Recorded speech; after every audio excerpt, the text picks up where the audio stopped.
Assalamualaikum warahmatullahi wabarakatuh. Saya Shraddha Kencana Dewi, nomor absen 33 dari kelas 10 MIPA 6. Pada kesempatan kali ini saya akan mengulang materi literasi religi tanggal 29 Oktober 2021 tentang proses pembelajaran yang beracuan pada Al-Ladzi 'allama bil qalam. Allah yang mengajarkan kita semua melalui kalam. Semua fasilitas yang mempengaruhi dan mendukung proses pembelajaran adalah kalam, yang secara langsung adalah bapak atau ibu guru. Al-Alim berada di dalam diri bapak atau ibu guru dan juga dalam diri kita. Allah lah yang mengajarkan itu. Maka tanpa Allah Subhanahu wa taala, kita tidak akan mampu berbuat apa-apa. Setelah Allah memberikan ilmu pengetahuan kepada kita gunakan untuk apa ilmu itu? Ilmu itu nanti akan dipertanggungjawabkan di hadapan Allah. Berikut ini adalah pedoman yang diberikan oleh Allah Subhanahu wa taala. Yang pertama ada surat At-Taubah ayat 20. Orang-orang yang beriman dan berhijrah serta berjihad di jalan Allah dengan harta dan jiwa mereka adalah lebih tinggi derajatnya di sisi Allah. Mereka itulah orang-orang yang memperoleh kemenangan. Mengenai hijrah fisik Nabi Muhammad SAW atas perintah Allah hanya sekali, tetapi itu merupakan dasar dari perubahan-perubahan yang lain. Orang tua kita menyekolahkan kita dengan semangat dan biaya agar anak-anaknya menjadi lebih baik. Kita harus memahami apa yang dikehendaki oleh orang tua kita, karena semua itu untuk kebaikan kita, agar kita menjadi manusia-manusia yang cerdas, terampil, berbudi pekerti luhur, dan berakhlak mulia.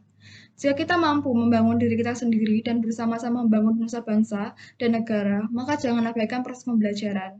Yang kedua adalah surat Al-Hujurat, surat ke-49 ayat 15. Sesungguhnya orang-orang mukmin yang sebenarnya adalah mereka yang beriman kepada Allah dan Rasul-Nya. Kemudian mereka tidak ragu-ragu dan mereka berjihad dengan harta dan jiwanya di jalan Allah. Mereka itulah orang-orang yang benar. Proses pembelajaran akan mengubah kita. Jika semua itu berdasarkan keimanan dan ketakwaan kita kepada Allah, akan ada pahalanya. Yang ketiga adalah surat Al-Ahzab, surat ke-33 ayat 70-71. Hai orang-orang yang beriman, bertakwalah kamu kepada Allah dan katakanlah perkataan yang benar. Niscaya Allah memperbaiki bagimu amal-amalmu. Yang ketiga adalah surat Al-Ahzab, surat ke-33 ayat 70-71. Hai orang-orang yang beriman, bertakwalah kamu kepada Allah dan katakanlah perkataan yang benar. Niscaya Allah memperbaiki bagimu amal-amalanmu dan mengampuni bagimu dosa-dosamu, dan barang siapa menaati Allah dan Rasul-Nya, maka sesungguhnya ia telah mendapatkan kemenangan yang besar. Jika kita belajar dari ketakwaan kepada Allah, maka Allah akan memperbaiki amal-amal kita. Jika dalam proses pembelajaran di kelas, semua komponen yang ikut terlibat dasarnya ialah keikhlasan dan tidak ada dusta, maka semua yang terlibat itu amalnya akan diperbaiki oleh Allah. Jika kita mau amal-amal kita diperbaiki oleh Allah, maka kita harus bertawab padanya. Pernahkah Anda tetap tidak paham meski sudah diajari berkali-kali? Maka ini perlu dievaluasi ketakwaan, keimanan, dan keikhlasan kita kepada Allah Subhanahu wa taala. Ini merupakan janji Allah pada surat Al-Ahzab ayat 70-71. Yang keempat adalah surat An-Nahl ayat 29. Wahai orang-orang yang beriman, jika kamu bertakwa kepada Allah, niscaya Dia akan memberi furqan atau kemampuan membedakan antara yang hak dan yang batil kepadamu dan menghapus semua kesalahan dan mengampuni dosa-dosamu.